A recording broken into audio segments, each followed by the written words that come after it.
Oi, pessoal, como é que vocês estão? Tudo certo? E, minha gente, olha só, vamos assistir as aulas, tá? Em relação à nossa avaliação lá, vejam, vocês recebem as provas, faz parte você analisar lá seu material ou buscar na internet, porque é uma forma também de aprender, né? Mas copiar do colega junto com os erros grosseiros, né, pessoal? Isso não pode. És o esqueleto de quitina ou quitinoso e não ritinoso, né, pessoal? E aí todo mundo copia. Então, quer dizer, além de você não estar revendo o conteúdo, né, você está fazendo errado. Então, pelo menos ao copiar, se certifique que está certo, tá legal?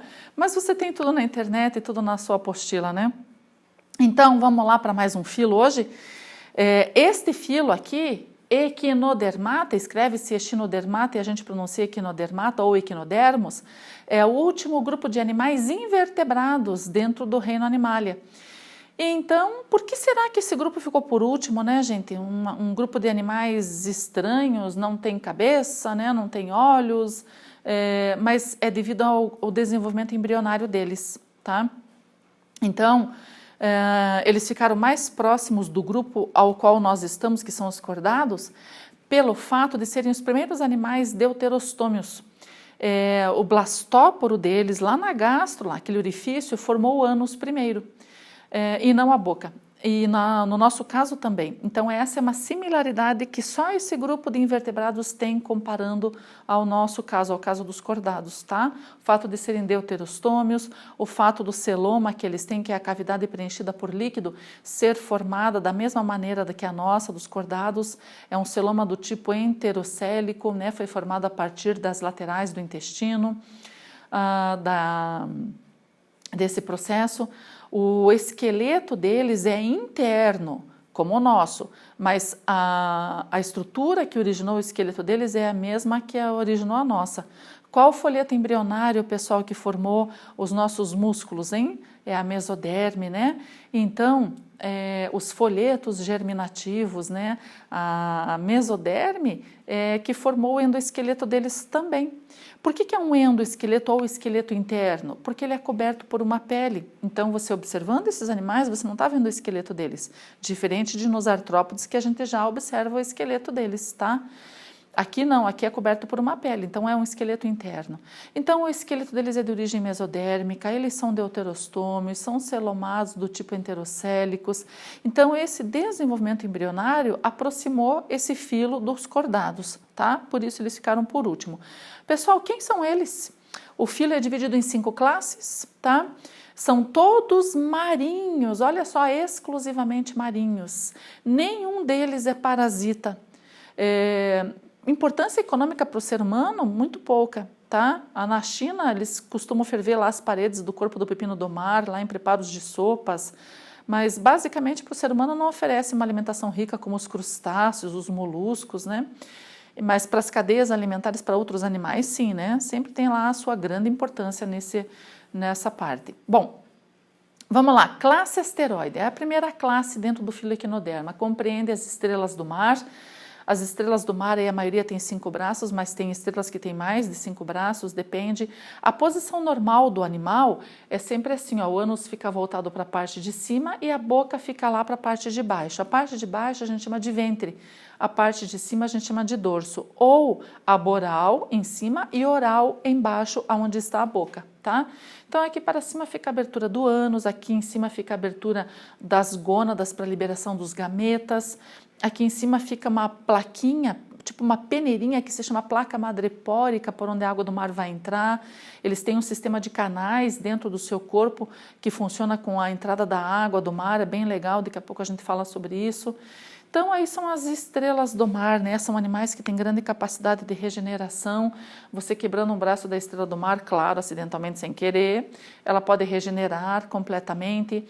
E, prof, é verdade que se ficar só um braço pode regenerar uma estrela inteira? Pessoal, depende. Se ficar com uma boa parte aqui do disco central, é capaz daquele braço regenerar uma estrela inteira, tá? Tem uma série de fatores aí também que vai contribuir para isso, né? Os fatores ambientais. Bom, bora lá ver a próxima classe? A classe equinóidea compreende os ouriços do mar e as bolachas do mar ou bolachas da praia.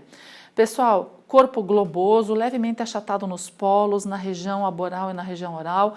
Mesma coisa, ânus voltado para cima, a boca fica lá embaixo, tá?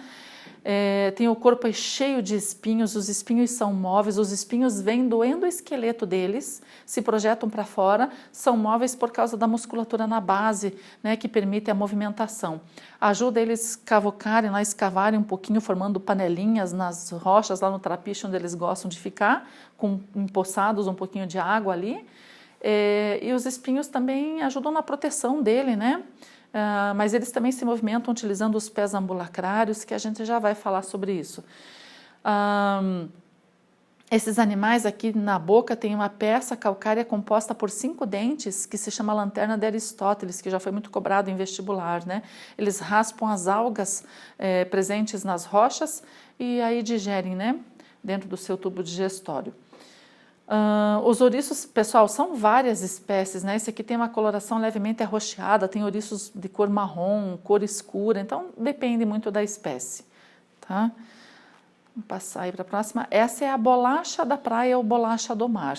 Pessoal, aqui ela está com a pele cobrindo o seu esqueleto e é muito comum, quando a gente está passeando na praia, ou até mesmo, né, ver em algum lugar bolachas assim, ó. É a mesma bolacha, mas aqui você está encontrando só o esqueleto dela. A pele apodreceu, caiu, né, e ficou o esqueleto calcário, para vocês perceberem aí esse material que é calcário. Ó, boca voltada para baixo e ânus voltado para cima, tá? Aqui dá para ver também as aberturas, né, muito pequeno para que vocês enxerguem daí, mas dá para ver os orifícios por onde saem os gametas desses animais. Se a gente está comentando com vocês que os gametas saem, né, nessa figura não mostra porque tem a pele aqui em cima cobrindo um pouco, né? Mas quando a gente fala para você que eles liberam gametas, é porque a fecundação é externa, tá? Então, só o esqueleto e aqui a pele cobrindo o esqueleto, tá? Então, também pertence à mesma classe dos ouriços do mar, são os equinoides aí. Muito bem. Voltando um pouquinho aqui na imagem do ouriço, eu queria mostrar para vocês o esqueleto deles, tá? Aqui também eu só tenho o esqueleto, ó. Ele é feito por várias placas de calcário que se articulam firmemente, formando o esqueleto dele. Tem os orifícios por onde se projetam para fora os pés ambulacrários e os espinhos, tá? Então aqui só o esqueleto, ó. Aqui seria a parte de baixo onde ficaria a boca do animal e aqui a parte de cima onde ficaria o ânus do animal. Então aqui só o esqueleto completamente oco, vazio, para você perceber, né? Então, endoesqueleto, né? Falta a pele aqui por cima, né? Protegendo para ir revestindo aí outras estruturas além dos pezinhos ambulacrários e das pedicelares que também a gente vai falar daqui a pouco, tá? Então, o esqueleto do ouriço aí. Muito bem, passando aqui. Próxima classe, essa é a terceira, é a classe Ophiuroidea. Esses animaizinhos aqui, gente, são as serpentes do mar. São parecidos com a estrela por causa dos braços, né? Mas o disco aqui é bem pequeno e os braços se destacam bem. Na estrela já é uma coisa mais uniforme, mais inteiriça, né? Chamada de serpente do mar porque os braços dela se locomovem com movimentos ondulantes, ondulatórios, semelhante a de uma serpente, tá? Por isso ela tem esse nome. Esse é um animal que foge um pouquinho à regra. Os equinodermas, eles têm um sistema digestório completo, começa numa boca e termina num ânus. Os Ophiuroidea não têm ânus, tá? Então eles só possuem a boca e o tubo digestório. Então os restos saem pela boca, tá legal? Então é uma exceçãozinha aí. Próxima classe, Holoturoidea, são as holotúrias, né? Os pepinos do mar, pessoal. Tem várias colorações, várias espécies, os tamanhos também são variáveis, tá? Então, pepinos podem ser bem alongados, eles têm um corpo levemente cilíndrico, a boca fica numa extremidade, o ânus na outra, a boca é rodeada por uns tentáculos que utiliza para cavar, para comer, tá? O pepino do mar tem uma estratégia interessante, quando ele se sente muito ameaçado, ele coloca para fora algumas vísceras, partes do seu intestino. Aí o intestino predador se contenta, né, comendo as vísceras e ele pode ficar mais sossegado, pode até tentar aí uma fuga, né, para se proteger um pouco mais.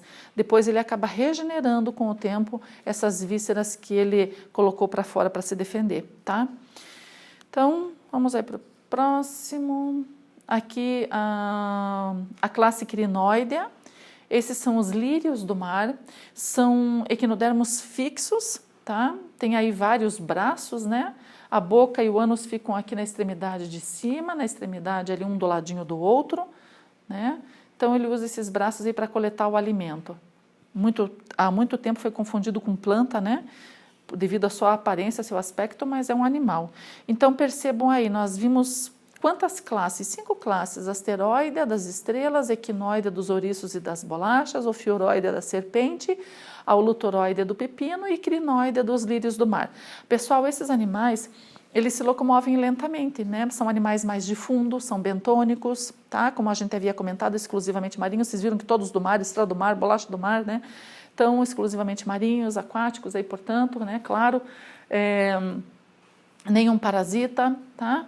Então, detalhes aí. E em relação à classificação embriológica, a gente falou para vocês deuterostômios, triblásticos.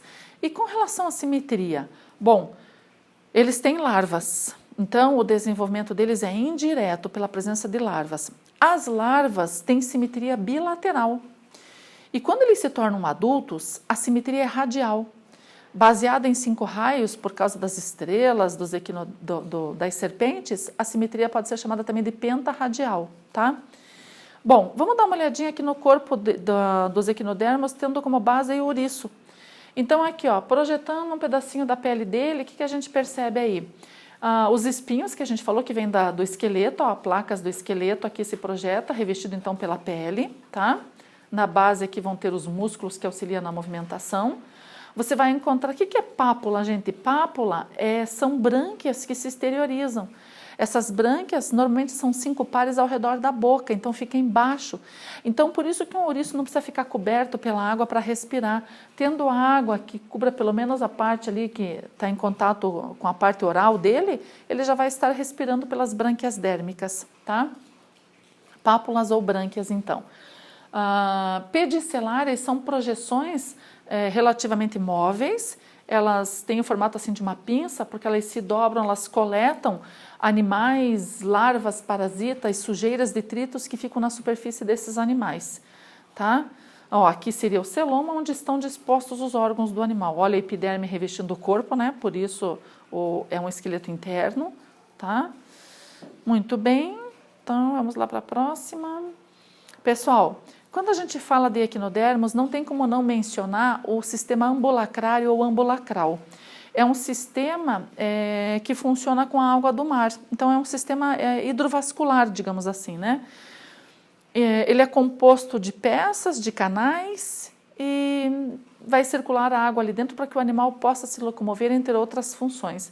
Vamos dar uma olhadinha, então, nas partes que compõem esse sistema. Então, aqui em cima, ó, todo esse sistema de canais é interno, fica dentro do animal.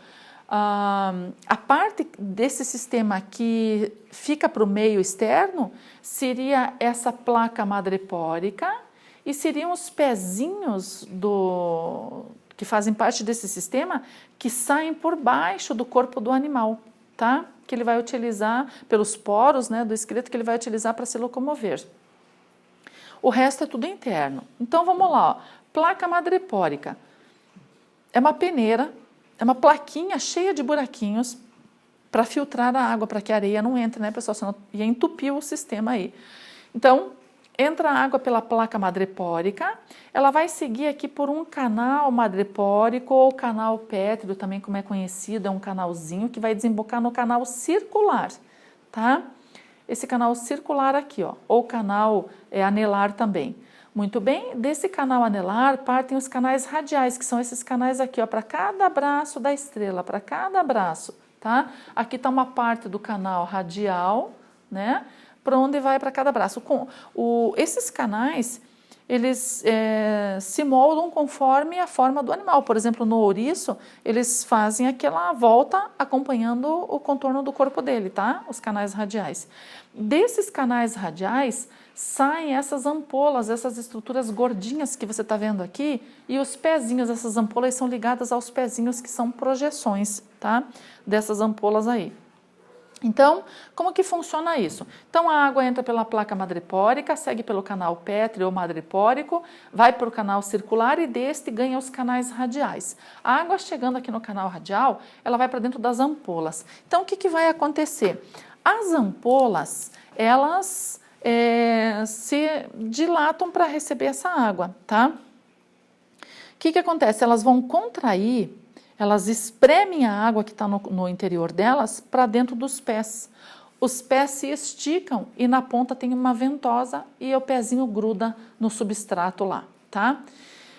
Em algum momento depois, esse pezinho, ele contrai e empurra uma parte da água para dentro da ampola. Então a ampola se dilata e o pezinho encurta e o animal se solta, ele solta os seus pezinhos.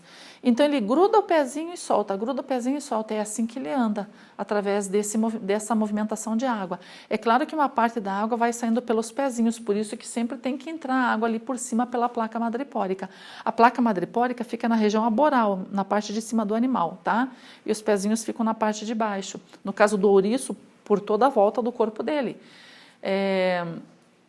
Então, é assim que o animal vai se movimentando, tá? Então, a ampola se espreme, empurra a água para o pezinho que se distende, gruda a ventosinha, né? Pela força da água, ele gruda a ventosinha, o pezinho contrai, porque ele também tem a musculatura, empurra a água para a ampola, se solta e a ventosa desgruda, tá? Então, é uma locomoção bem eficiente, a estrela do mar é forrada desses pezinhos, são tubinhos muito transparentes debaixo dos braços desses animais aqui, tá? Então, a parte deles aparecendo aqui, ó, tudo bem? Então, esse sistema, pessoal, o sistema ambulacrário, é eficiente para a locomoção do animal, para a fixação do animal. Os pezinhos, pelo fato de serem tão transparentes, eles também fazem a respiração por difusão. O oxigênio entra pela pele desses pezinhos aí, tá? E vai para dentro do corpo do animal. Então, bastante versátil, né, o sistema ambulacrário.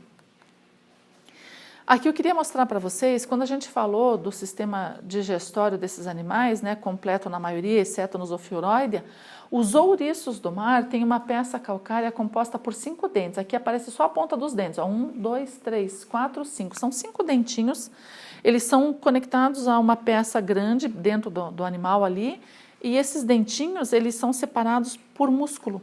Então, ele faz esse movimento aqui, ó, né, para raspar as algas das rochas. Aqui aparecem alguns pezinhos ambulacrários, que são projeções tubulares, e os espinhos que são mais pontiagudos, tá, mais afilados, né. Então, você está vendo aí o ouriço embaixo dele, bem de frente assim à boca dele, tá.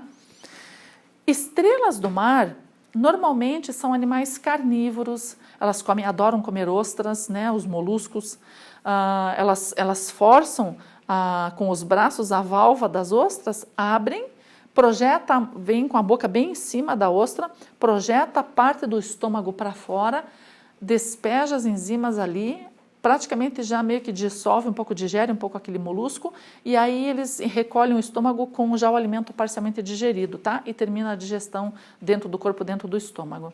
Tá legal? Os ouriços são mais herbívoros, né? Esses que têm a lanterna de Aristóteles são herbívoros. Bom, na próxima imagem, a gente tem aqui a figura de um ouriço para falar um pouquinho dessas funções vitais aí.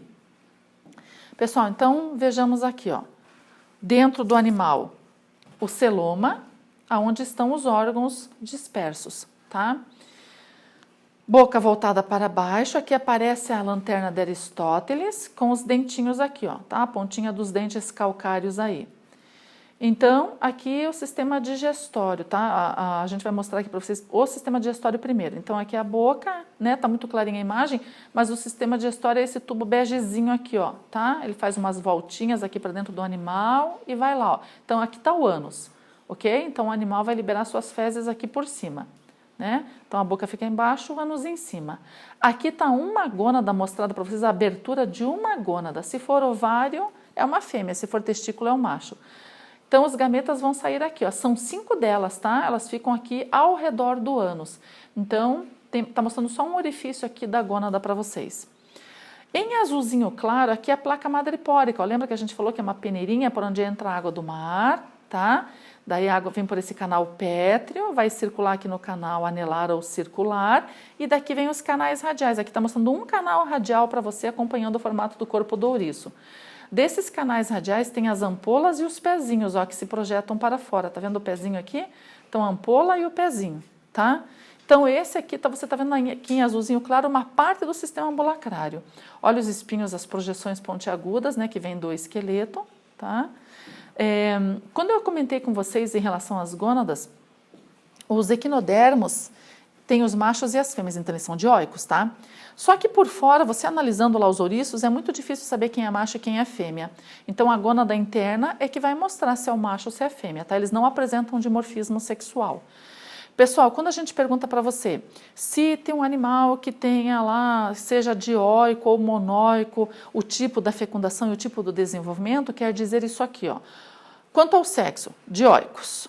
Quanto à fecundação externa, eles liberam os gametas na água. Como é que um ouriço vai copular com outro com esse monte de espinho, gente?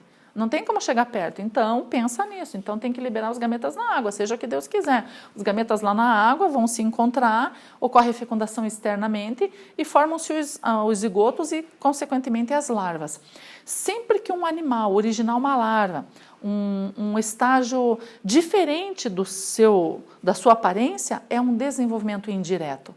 Então, quando a gente pergunta para você o modo de reprodução, é isso. Sexo dioico ou monóico, fecundação interna ou externa e o desenvolvimento se é direto ou se é indireto. Tá legal? Tinha uma avaliação lá que falava sobre isso.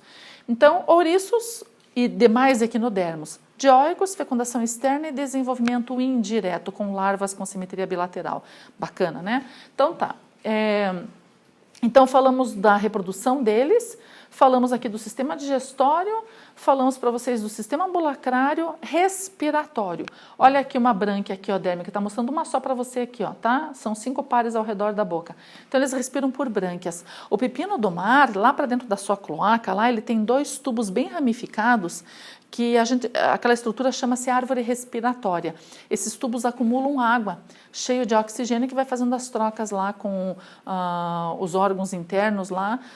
O oxigênio, quando ele penetra aqui pelas brânquias, ele vai para dentro do celoma, o celoma circulando faz a função de sangue e distribui o oxigênio para todas as células, tá? Essa árvore respiratória do pepino faz a mesma coisa, tem a água lá contendo oxigênio, que se difundem para todos os órgãos. Quanto ao sistema circulatório, galera, sistema circulatório eles não têm bem desenvolvido. Algumas espécies têm vasinhos bem fininhos, reduzidos, que se chamam de sistema periemal. Dentro circula um líquido transparente que tem algumas células de defesa chamadas de amebócitos. Do canal anelar, aqui do canal circular, tem umas vesículazinhas bem pequenininhas, que são as vesículas de Poli. Elas produzem esses amebócitos, essas células que fazem a defesa do animal. Inclusive, a gente não comentou do sistema excretor, olha que coisa doida. Eles não têm um sistema excretor. Como é que acontece?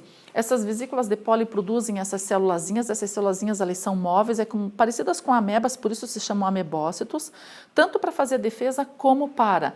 Essas células, elas absorvem detritos que estão no líquido celomático que vem das células, como amônia, como outras substâncias nitrogenadas, fagocitam essas substâncias e se exteriorizam. Elas vêm, atravessam a pele e vão para fora do corpo do animal, a célula contendo o resíduo dentro, tá? Podem sair até pelos pezinhos, pela pele dos pezinhos, ok? Aqui você percebe um anel nervoso, né, ao redor aqui da boca. Esse cordão nervoso vai para os demais órgãos do animal. Eles não têm uma cabeça, não têm encefalização, muito menos cérebro, né? Então, são apenas aí um cordão nervoso levando estímulos para todos os órgãos, tá? Então, mas a gente viu que não é por isso, né? Por esse fato não tem cabeça, imagina, não tem nada tão avançado como um inseto tem, mas por que ficou um último grupo mais próximo da gente? Por causa do desenvolvimento embrionário, tá? Então, pessoal, creio que nós comentamos aí das funções gerais dos equinodermos, é isso aí. Muito bem, então um abraço para vocês. Pessoal, perguntem as coisas para mim, tá? Assim, sempre que possível, eu estou respondendo. E vamos ver aí se a gente melhora um pouquinho para as próximas avaliações, tá bem? Então, cópias de colegas, cópias erradas, tem que tomar um pouco de cuidado com relação a isso, tá? São vários animais que você poderia ter utilizado como exemplo lá, que têm divisão corporal e que respiram por brânquias. Os animais que nós estamos estudando, o peixe nós não vimos ainda, mas tudo bem, eu considerei, né? Mas dos animais estudados, lá é só olhar os exemplos que tem nas apostilas ou nas aulas. A gente sempre está dando as dicas para vocês. As minhas avaliações eu posso tirar aqui do conteúdo que você está vendo nas aulas, né, da sua apostila, mas nada diferente disso, tá bom? Então, um abraço para vocês, até a próxima aula.